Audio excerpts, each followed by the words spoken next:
विद्यार्थियों नमस्कार। आज की लाइव क्लासों में हम भाषा के अगले चरण में बढ़ते हैं। तो भाषा का अगला जो प्रकरण लेकर के मैं आज आपके सामने उपस्थित हुआ हूँ वह है भाषा के लक्षण।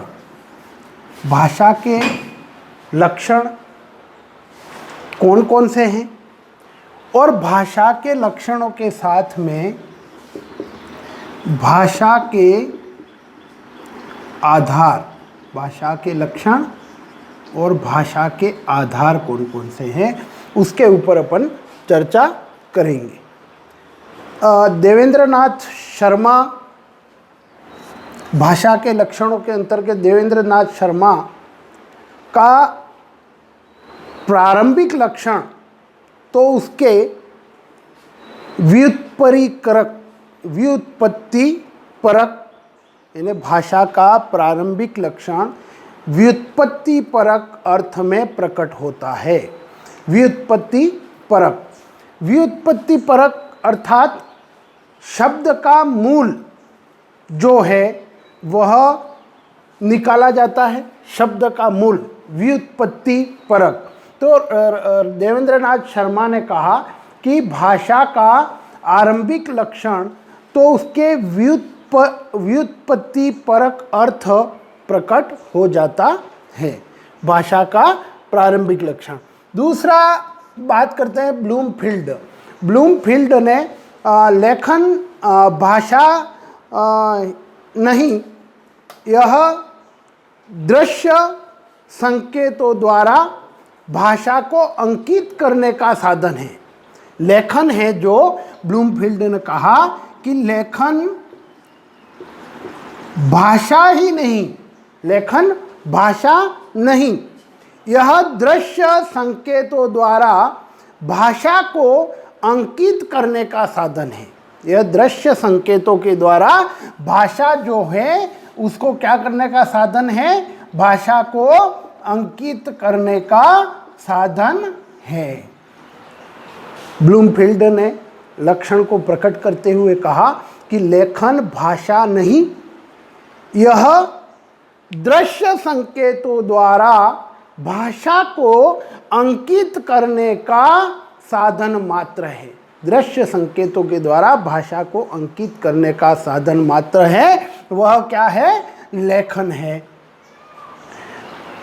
भाषा के अंदर ध्वनि प्रतीकों की यादृच्छिकता, ध्वनि प्रतीकों की यादृच्छिकता है। अब ये जो यादृच्छिकता है वह क्या है? इन्हें भाषा ध्वनि प्रतीकों की यादृच्छिकता है। इन्हें यादृच्छिकता अर्थात ऐच्छिक, ऐच्छिक इसका अर्थ होगा ऐच्छिक।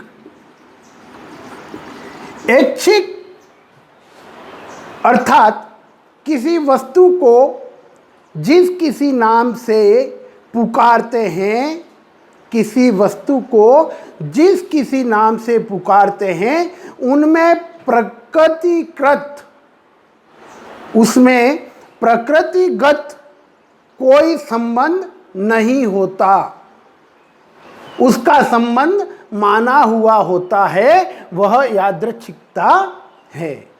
जिस किसी नाम को पुकारा जाता है उसके अंतर्गत प्रगतिगत कोई संबंध नहीं होता है, अर्थात माना हुआ संबंध होता है। यह है भाषा ध्वनियों की यादृच्छिकता है। उसके संबंध में तीसरा लक्षण हुआ। आगे बढ़ते हैं। भाषा एक व्यवस्था है। भाषा क्या है? एक व्यवस्था है। वह ध्वनियों तथा शब्दों का वाक्यों में निश्चित क्रम में प्रयोग होता है। अगला लक्षण की बात करते हैं तो भाषा एक व्यवस्था है। भाषा के अंतर्गत ध्वनियों तथा शब्दों का वाक्यों में निश्चित क्रम में प्रयोग होता है।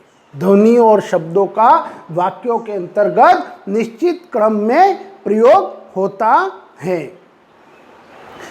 भाषा का अध्ययन और उसका विश्लेषण संभव है। भाषा का अगला लक्षण है कि भाषा का अध्ययन और उसका विश्लेषण संभव है। भाषा को अपन किसी भी दृष्टि से उसका अध्ययन करते हैं या उसके अंतर्गत अपन उसका विश्लेषण करना चाहे तो यह संभव है।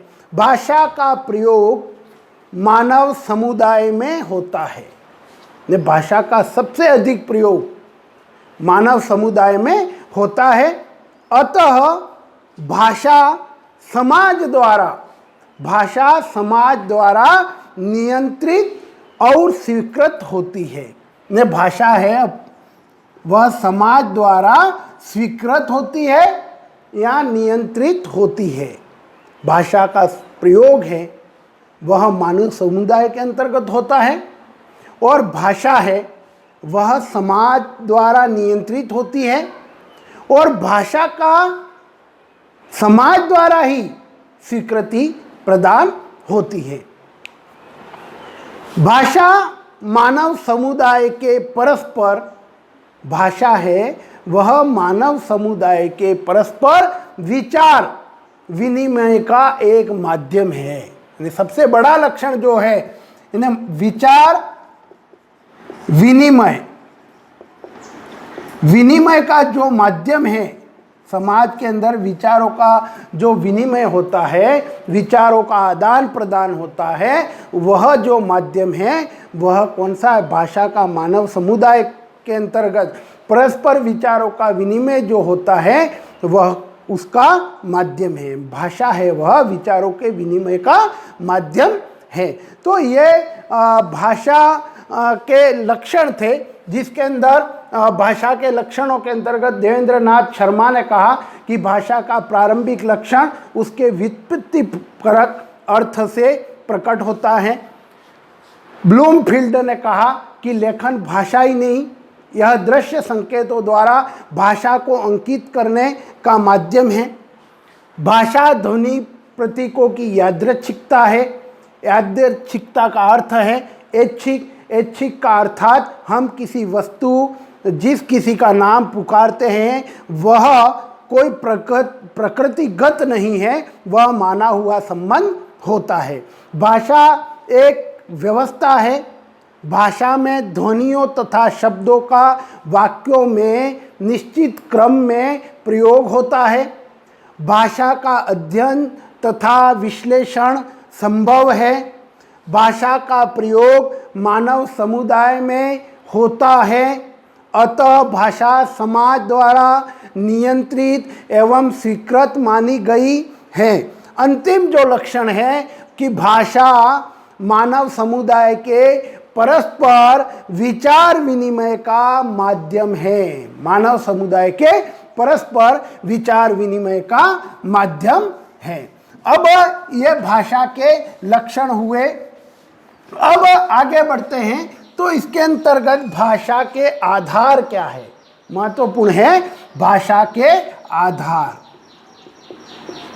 भाषा के आधार क्या क्या है उसके संबंधित अपन चर्चा करेंगे। लक्षणों के बाद में भाषा के आधारों की शुरुआत होती है। सबसे पहला आधार है वह है मानसिक आधार। कौन सा आधार है? भाषा का सबसे पहला आधार है वह मानसिक आधार माना गया है। मानसिक आधार, भाषा का सब पहला आधार मानसिक आधार, जिसको आत्म पक्ष के नाम से जाना जाता है। कौन सा पक्ष?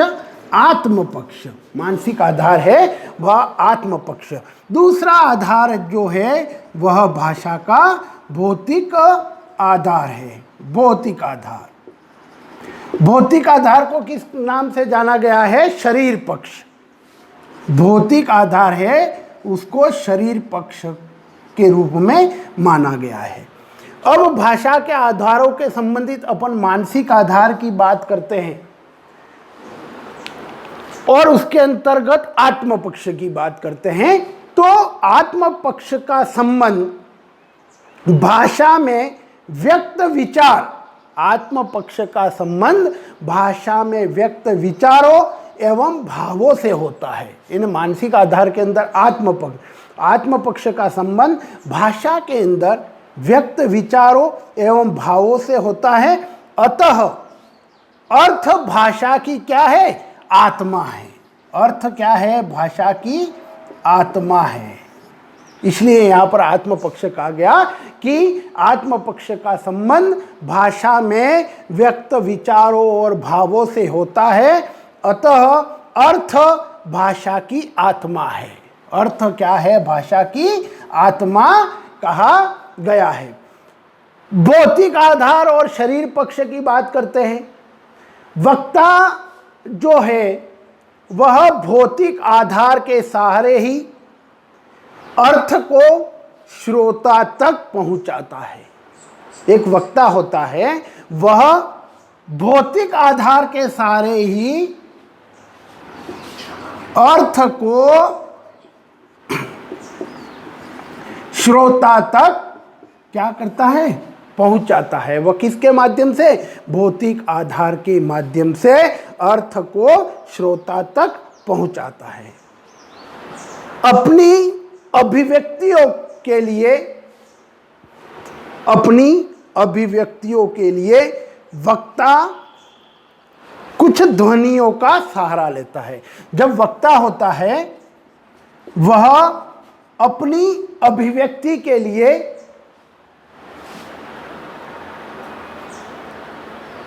जो वक्ता होता है वह अपनी अभिव्यक्ति के लिए कुछ ध्वनियों का सहारा लेता है, और जब ध्वनियों का सहारा लेकर के वह भौतिक आधार शरीर पक्ष के अंतर्गत कार्य करता है। तो भाषा के दो आधार है, एक मानसिक आधार, दूसरा भौतिक आधार। मानसिक आधार आत्म पक्ष कहा गया है, भौतिक आधार शरीर पक्ष कहा गया है। आत्म पक्ष का संबंध भाषा में व्यक्त विचारों एवं भावों से होता है, अर्थ भाषा की आत्मा है। वक्ता भौतिक आधार के सहारे ही अर्थ को श्रोता तक पहुंचाता है। अपनी अभिव्यक्ति के लिए वक्ता कुछ ध्वनियों का सहारा लेता है। तो आज का प्रकरण अपने भाषा के लक्षण और भाषा के आधार के संबंध में आपसे चर्चा की। Thank you very much.